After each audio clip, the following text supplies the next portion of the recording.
Hello and thanks for staying with us. Customs impound goods worth billions of naira from smugglers operating in the western parts of the country. Also on customs reports, Semi-Customs Command destroy fake rice seized from smugglers. Plus more report. I am Igisemo Edinye. Stay tuned.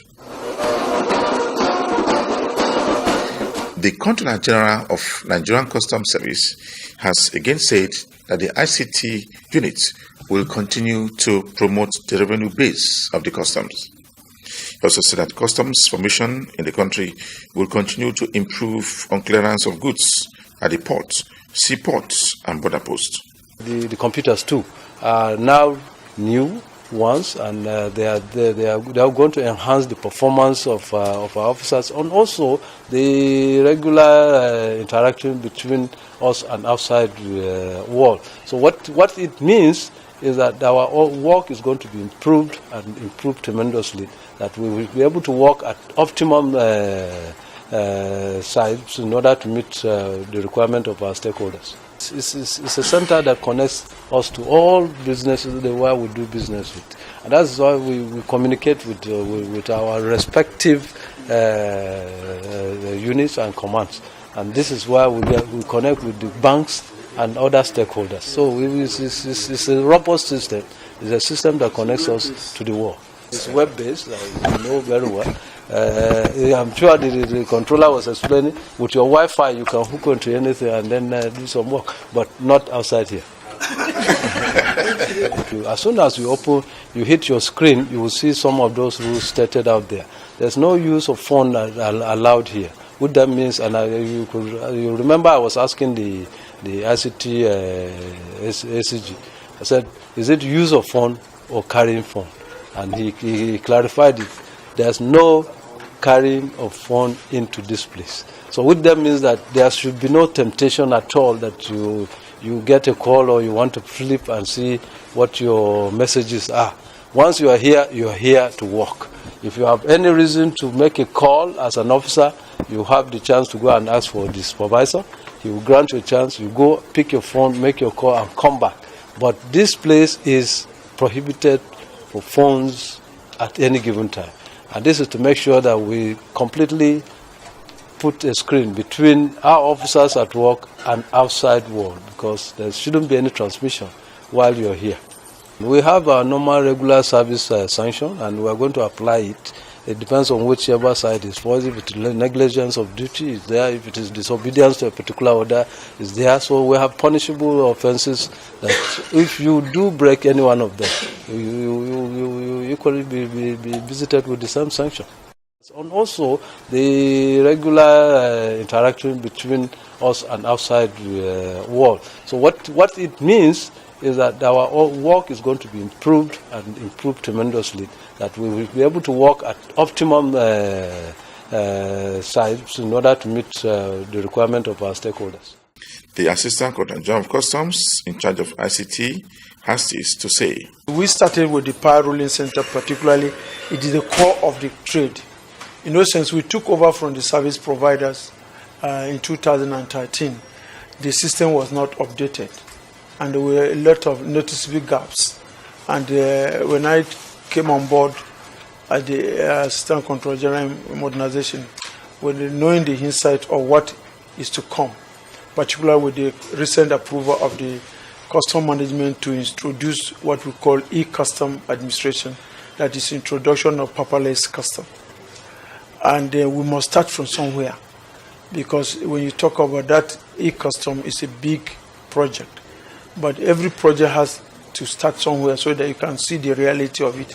That is what you are seeing now.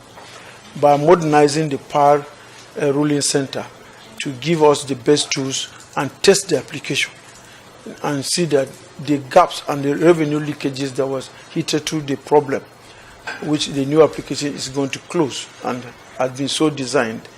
This is one of the reasons why we decided that let's start from where we have the biggest impact on revenue. The PAR, that is actually the document that everybody is using to pay custom duty. We should make sure, one, the application is updated, two, the environment is done such a way that officers are comfortable, and the restriction you see that the new Power Ruling Center has a lot of restriction on officers. It is a modern environment where there's no noise when you are here, and one, you don't use any telephone, and one, there are some rules that are applied to be properly corporate, to make sure that officers who are here, they are one, there is still discipline in them. They know that this environment is for disciplined officers, and they are carefully selected. And this also is a ground that we are going to bridge tomorrow's customer managers. One, because when they are the process of undertaking this assignment of issuing PAR for the trade, the general trade chain, you find out that they will be learning new things like risk management, and we're talking of valuation, classification. These are the core functionalities of a custom officer, and they become proficient and they grow in it. You find that the issue of collecting revenue will be very easy, particularly when we're operating a digital environment that every aspect of our action is being carefully monitored, and because it's transparent and predictable, it's not manual. So PAR, as it is now, is a modern, virtual, physically modern environment and virtual environment too. So we have combined these two as a test case for a custom that we are looking for, project that we are looking for to implement under the new Nigeria Customs Service Management. And actually, PAR is specifically for managing imported goods, those who are engaged in importation into this country. And the PAR is what we call pre-arrival assessment report. That is, we have designed a platform where we can manage trade before the goods are physically imported. We start from the inception for preliminary document, that is from Form M. The filling of Form M before it was manual, but now Form M is now digital. So it's online and it's embedded with the commercial banks. So when a would-be trader fill a Form M from the commercial bank, they upload it to PAR, this environment, and the officers here will now do what they call preliminary document scrutiny. They scrutinize that document, check what opinion of custom will be on such an import, and if it's approved, they will go ahead and issue the approval that yes, the documentation for this import is properly structured, it's in line with the regulations, and it's in line with the custom view, so they can go ahead and import. And when they import these goods, they will now send the final documents. That is when if the documents are looked at this level in the system, the goods are not being shipped. Because when they issue a bill loading, that doesn't mean that the goods are in the port. The goods are just loaded on the vessel. So before the arrival of the goods, Customs has taken an informed decision and allocated the appropriate risk on what is the risk of that consignment. Is it risk based on fraction of CB, contraband, or value, or it is a regulated item? If it's a regulated item outside the Nigeria Customs Service regulation, does it satisfy all other government regulations? That is standard organization, NAFDAC. I've just mentioned a few. So this is a place where Customs is doing what the service providers were hitherto doing, which we took over, as I explained, in 2013, and 1st of December 2013, 31st December 2013, when we took over this. And since then, today what you are witnessing is updating that system we introduced. PAR was introduced in 2013. You are watching the program Customs Report. The Semi-Customs Command has impounded fake rice from smugglers operating along the nation's border. The area controller also said that the command also impounded tin tomatoes from smugglers. He said that a total of 174,000 liters of smuggled petroleum worth 27 million naira was also impounded by his men. The further breakdown shows that another 81,000 liters of petroleum products were also seized by the command. You can see the vehicle we have arrested. Come back. You can see them.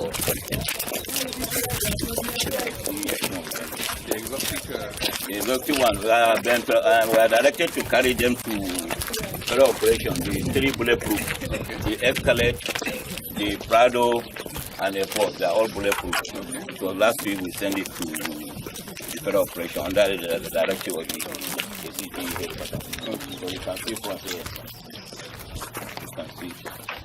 We line them, see as some at the back. Our car park there is filled up. That's why we decided to bring them here. Somebody was saying that we arrested his vehicle, they took it to controller house. This is no controller house. This is controller residence. Anybody can be in this house, not my personal house. My personal house is in my village. This is government vehicle inside government house. So it's not my vehicle. They are under detention now. Explain to us the 3 categories again. The 3 categories: detention, detained, seized, and condemned. Detained, seized, yet for condemnation. Detention, pending the production of proper documents. So this is what you can see here. When they print their proper documents, we release to them. After 30 days, they didn't show up. Then we seize it. Then we forward to our assistant legal advisor to go to court for condemnation. After condemnation, gazetted, which means it's no more your property, it's a government property. That's why they're here now under detention. They are not yet seized. We're waiting for them. Like this one, he says going to Ghana to bring the document. He forgot. We say, okay, go and bring it. He left last week. We're waiting for him. After 30 days, no show up. Then we put it under seizure. This one can take 90 bags of rice. You see, they are not passing here with the trucks. They are passing with this small vehicle. That's why you see they are so plenty. With their number and the arrests we have in the warehouse, that's what makes this seizure to be so high here. It's not that trucks they are using, this is what they are using. Look at it, all over, even at the back of their house, they are all over there. So with the effort of our enforcement, we are able to have arrest at least 320 bags. As of now we have. And we are at alert. Even one bag, we will arrest and bring. So I'm sure maybe now they may change their tactics by maybe using another route. But as far as here is concerned, as we received that circular that very day, we started. We started with 20 bags. From there now we have 320 bags. Look at the bunker. Look at it. This bunker alone carry about 50 cartons. So see, well, 500 cartons. This bunker alone carry 500 cartons. Then the remaining parts carry 1,000 something. That would make it 2,000 plus. We arrested 2 of this type. One is at the back. About 600 now is here. And I'm not saying 600 can be more than 600 because daily we are bringing it daily. Daily we are bringing it. The mosquito collar has been, we arrested this thing along Oje Road. And it has confirmed by the NAFDAC that it's not good for human use. So we are now waiting for the directive on how to destroy it. If you say you are going to burn it, then it will be another thing. I don't know the smoke, how many people will be affected. We need at least incinerator whereby we can grind it. After grinding it, then we can dig and bury it. Otherwise, I don't know how to listen. But we are still waiting for directive from Abuja. The controller also destroyed fake rice imported into the country and other products. You see now? That's why I say, don't mind the body, mind the engine. Look at the bag, so beautiful. But what is inside is rotten. Look at it. Got this one, right? So these are part of the sorting we are doing. It's not that one will make arrest, we just keep it. We have to make exporting. That's what the need of about 2,000 plus that are expired, which we are going to expire now, destroy at the riverside. So this is just the example. So don't just go there and see a beautiful bag and whatever and say, they are now destroying a beautiful rice or whatever. No, not to mind the body, they say mind the engine. Look at the body, but look at the content. See? So that's the part of the content. And you know one funny thing? If you have to give somebody, I know, somebody this rice now, you will turn it to original rice. You only use coconut oil. Wash it and dry it, repackage it. It has come to better rice. So when you are buying rice, be very careful. Look at the date, expiring date and manufacturing date. 80% of the rice coming to Nigeria has no that logo. manufacturing date and expiring date. Very few of them has it. And somebody can publish this one, repackage it, and you go and buy it in the market. So we're protecting the rights of the people, not destroying what people are looking for. Because the cry of Nigeria now, we don't have rice to eat. You are not eating rice, you are eating poison. Look at it. Look at it. If you open this beautiful bag, it contains the same thing. Just last week, we arrested in the warehouse. So which means it has been in the warehouse for long. And when they polish it and sell it to public, so we arrested it. As I said before, when we arrest, we do the sorting. And if we go to the warehouse and arrest rice there, we do the sorting. Most of this rice coming from the warehouse is expired. And when we look at it, we cannot even say it's expired unless we send it to the proper authority. We send it to NAFDAC. NAFDAC has given us the certification that it's not even good for animal consumption, surplus of human consumption. That's why we wrote to Abuja. Abuja said we should destroy it. That's why you see us here now. We have a graveyard now. Go and bury it. The area controller in charge of Murtala Mohammed International Airport has said that customs authority at the airport will continue to make sure that all goods that come into the country pays correct duty. The area controller also said that the customs also sees items brought in by some importers into the country. She has more on the seizure. These are military hardwares. They are not meant to come in or to be imported into the country by just anybody. You can see we have some handcuffs, we have camouflage. This is a bulletproof vest that was imported by an individual. It's not supposed to be so. So we have to get hold of them and seize them because of security issues. Yes, these are military uniform. Is it camouflage or what? Yes, they are camouflage. Military, you can see them. These are military camouflage. And then these are the singlets as well. They're all military singlets. And this is the handcuff. I don't know why an individual will be importing handcuffs. We have the face caps. These are face caps as well. We don't want these things to get into the wrong hands and people will be disguising as if they are military officers and therefore use all those things to carry on their nefarious activities. These are the things we're trying to prevent here. And they even wrote something there, rebirth of, what's written? The rebirth of the Seegers. That's what is written on it, the rebirth of the Seegers. These are also kneecaps. These are all military hardwares that are not meant to come into the country.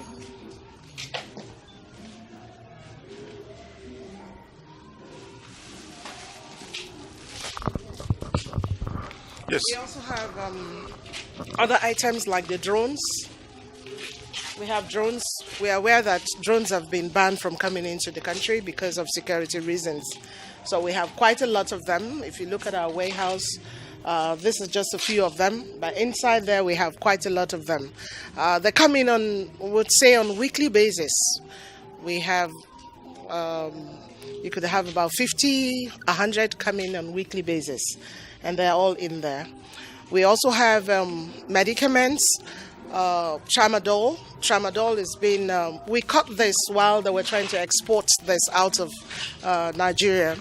We got this in our export seats. And then you could see that there isn't any NAFDAC number on it. So they're trying to export most of these drugs that are harmful to take them out of the country. As they come into the country, we also apprehend them. And they also try to take it out. We also get hold of them as well. We have the pangolin. It's also prohibited from coming into the country or being exported out of the country. So we have some of them here as well. The other bags there are also pangolins, and these are medicaments as well without NAFDAC numbers that are about to be exported out of the country as well. So there are other items there, the handcuffs as well. There are quite a lot of them over there that were imported into the country by individuals that are not supposed to bring them into the country. What's going to happen now to this seizure of this military hardware? What will the custom do with it? This military hardware, will be handed over to the appropriate authorities on instruction from our headquarters. That's what. What about the tramadol that you also arrested? This will be handed over to NAFDAC as well. We're going to call them and hand this over to them because they are the appropriate authorities. Yeah, the drums too? Is it to, The drones, those ones, headquarters are going to give us approval on what to do about it, either to hand them over to the military or destroy them. The Sokoto Command has seized a total of 10,000 liters of petrol from smugglers. Ogun State Command also seized 1,320 liters, while Adamawa and Taraba Command made a total seizure of 174,000 liters of petroleum products valued at 27 billion naira. The newly elected president of Association of Nigerian Licensed Customs Agents, Tony Wabunike, has commended the management of Nigerian Customs Service for a job well done. He also said that Nigerian Customs Service should continue to promote trade and also a better relationship with freight forwarders operating in the country. He speaks more on issues concerning clearing agents and Nigerian Customs Service in general. CG Customs has done so well. For 2.5 years, he has been in the mantle of leadership. The custom has gotten a very good stand on clearing of goods and services in the port. The 6 hours of services in the port has been met. The nicest too is actually working, but we need to be working in line with training with our members and making sure that we're in line with the customs. So I can tell you that the CG custom is working well. There are some areas we have to discuss with them and make sure that we put in line with us.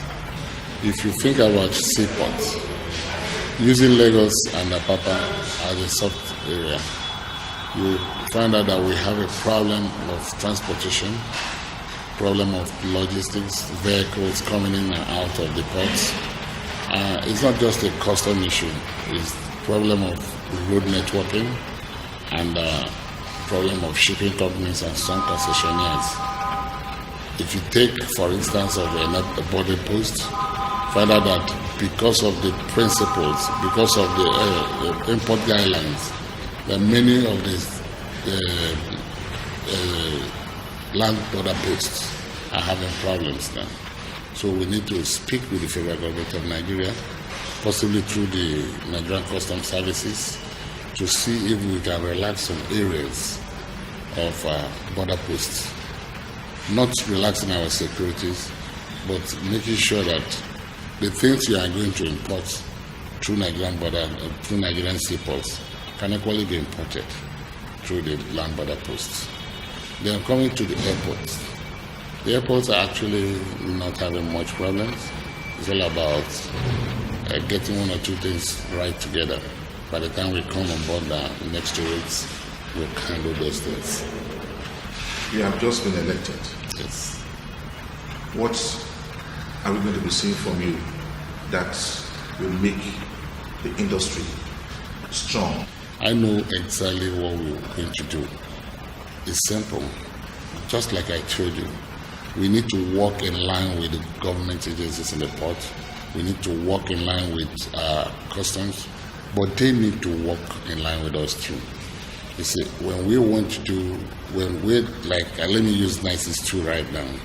This NICES 2, we would have been in total training with the customs before now. We would have been like at least taking steps of training and retraining us so that we'll be in line with them on these issues. Like other government agencies in the port, we need to sit down with them and streamline issues so that there will not be bottlenecks in the port as they affect our clearing jobs. So we have to put our heads together to make things work, most importantly, to make sure that government revenue is achieved, our jobs protected, mostly from the foreigners who are actually coming to do our works in Nigeria, and some custom officers who have chosen to leave their jobs to do our work. So these are the areas we are going to look into. We are going to look into our professionalism. Being custom brokers, we must have to comport ourselves to do our best right. We need to be in line with the import guidelines and procedures, and we need to be protected too by law. That means National Assembly and the Presidency have to listen to us and know our inputs, even on tariffs and the trade exercises.